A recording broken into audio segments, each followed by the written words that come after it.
भागवत में कितने अक्षर हैं? भा, बोलिए भा, ग, व, त। भागवत में कितने अक्षर हैं? 4 अक्षर हैं और चारों अक्षर का बड़ा सुंदर महत्व है। भा के कहे भाग खुल जात है। यदि भागवत का भा अक्षर भी आपने कह दिया तो आपके भाग्य खुल जाएंगे। और हमारे यजमान जी का भाग्य तो आज खुल ही गया और इनके चलते घुरहुपुर के लोगों का भी भाग्य खुल गया। और जो जो सोए हैं, जो जो नहीं आए उनका भी ताला लगा हुआ है, जब आएंगे तब खुलेगा। तो भाग के कहे भाग खुल जाते हैं। यदि भागवत का भाग अक्षर आपने कह दिया तो आपके भाग्य खुल जाएंगे। गौ के कहे मिट जाते हैं गुमान। भागवत का गौ अक्षर आपके गुमान को मिटा देने वाला है, क्योंकि जब तक आप गुमान से रहित नहीं होंगे तब तक आप भगवान को प्राप्त नहीं कर सकते। त्रिवेणी में 3 नदियां हैं ना प्रयागराज जी में, गंगा, यमुना, सरस्वती। इसीलिए उसका महत्व है। गंगा में नहाने से पाप कटते हैं, यमुना में नहाने से पुण्य कटते हैं और सरस्वती में नहाने से प्रारब्ध कटते हैं। और जब तक पाप और पुण्य प्रारब्ध जब शून्य नहीं होगा तब तक, जब तक आप शून्य नहीं हो जाएंगे तब तक भगवान की प्राप्ति होने वाली। तो गौ के कहे मिट जाता है गुमान। यदि भागवत का गौ अक्षर आपके गुमान को मिटाने वाला है। और तीसरा अक्षर क्या है? अरे बोली सहे, हम ही भर बोली। हाँ, वो इतना जाने मुंह नहीं भर के मुंह बा।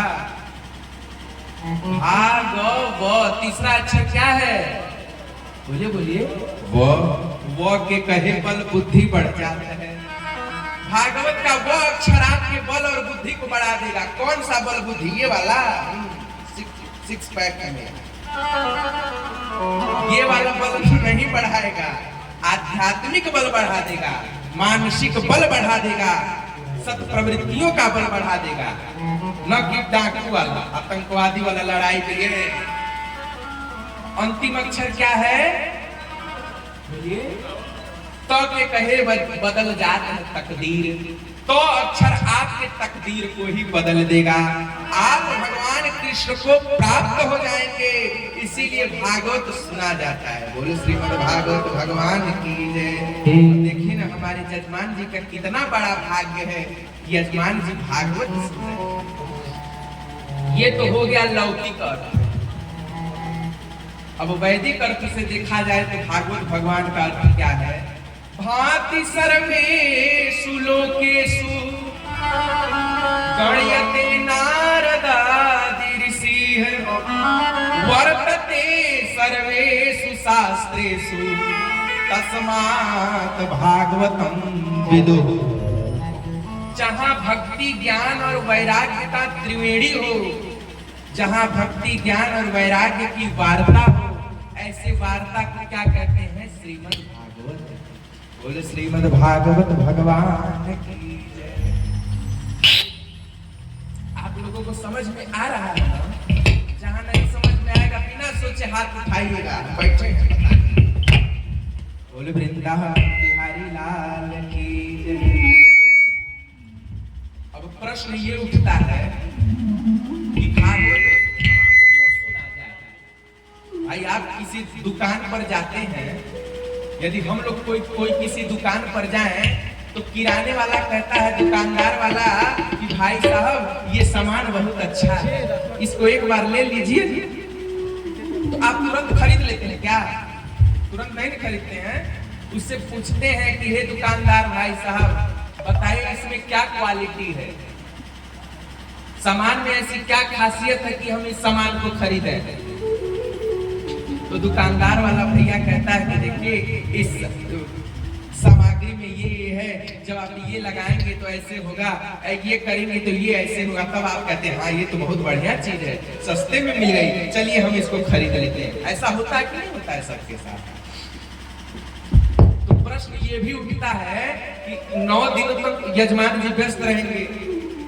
हमारे यजमान जी के सुपुत्र जी राघवेंद्र पटेल सेक्रेटरी है, इतने बड़े, इतना बड़ा कार्यभार संभालते हैं, लेकिन छुट्टी लिए है ये।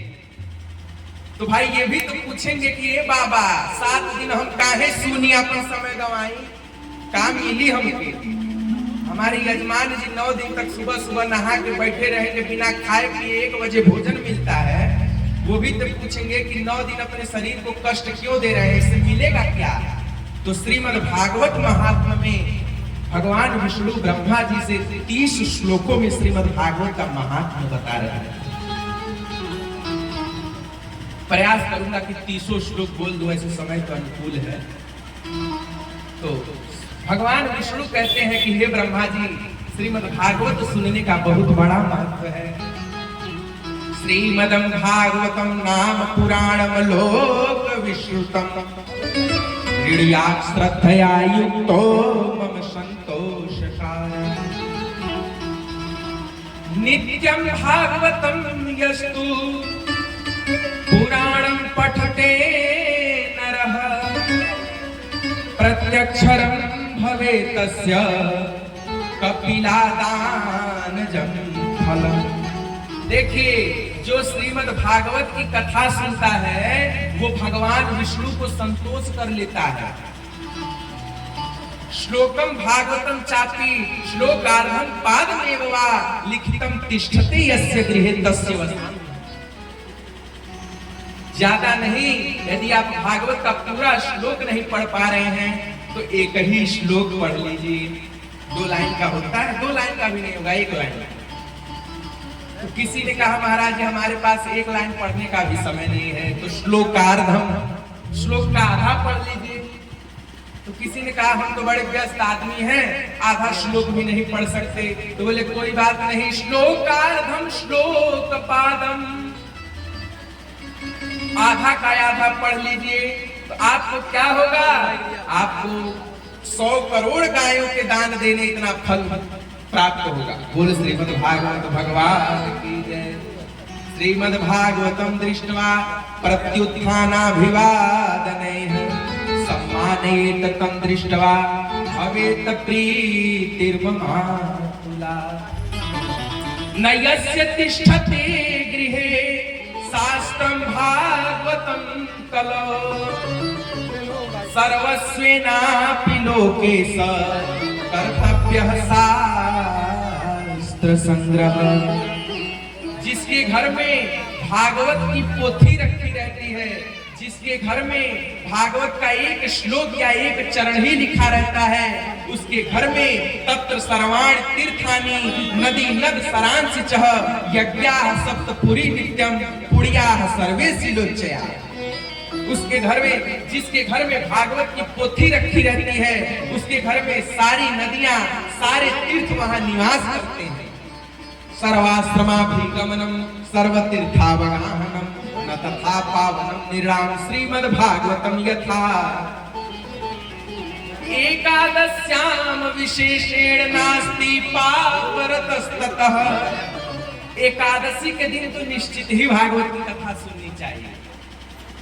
यदि न सुन पाए तो भागवत की पोथी खरीद लीजिए। भाई न पढ़ना जानती है, धूप अगरबत्ती तो दिखा सकती है ना, खरीद के रखे रहिए। दोनों टाइम धूप अगरबत्ती दिखाइएगा, भागवत भगवान को प्रणाम करिएगा। प्रभु मैं आपको प्रणाम करता हूँ, करते हूँ।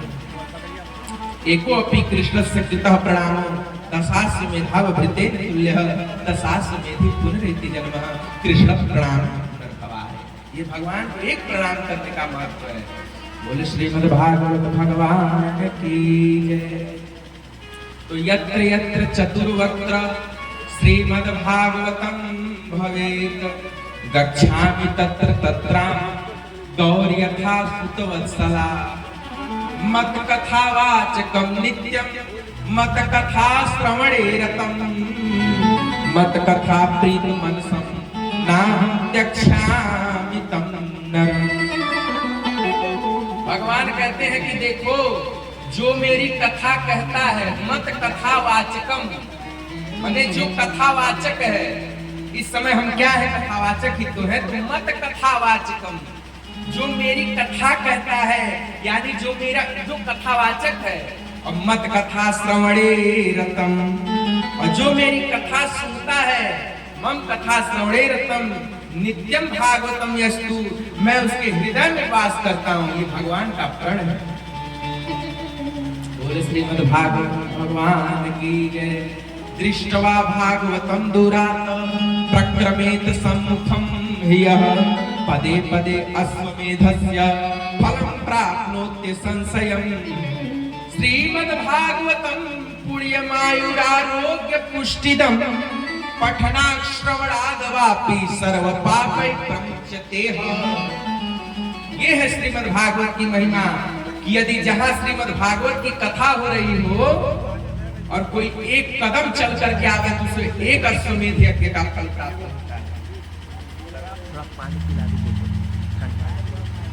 देखिए, आप अपने घर से आए हैं ना भैया जी, आपका घर कितना दूर है? पास में कभी 50 कदम होगा कि नहीं? 50 कदम। अच्छा भैया जी, आपका घर कहाँ है? पास में ही होगा, फिर भी 10-20 कदम तो पड़ता ही होगा। तो यदि जहां भागवत की कथा हो रही है और एक कदम आप आगे बढ़ाएं तो आपको एक अश्वमेध यज्ञ का फल मिलेगा। एक अश्वमेध यज्ञ कराने में ना महाराजगंज जिला बिक जाएगा यदि नियम से कराएं तो। इतना खर्च आता है अश्वमेध यज्ञ। बोल भागवत भगवान की जय। तो हमारे यजमान जी इतना सुंदर व्यवस्था किए, इतना बढ़िया मंच लगवाए हैं और भागवत जी की कथा हो रही है तो आप लोग सुनने आया करिए। श्रीमद् भागवत भगवान की। अरे भजन कर होई तवन होई हो, अरे जगतिया में कोई नहीं अपना। भजन करा होई तवन होई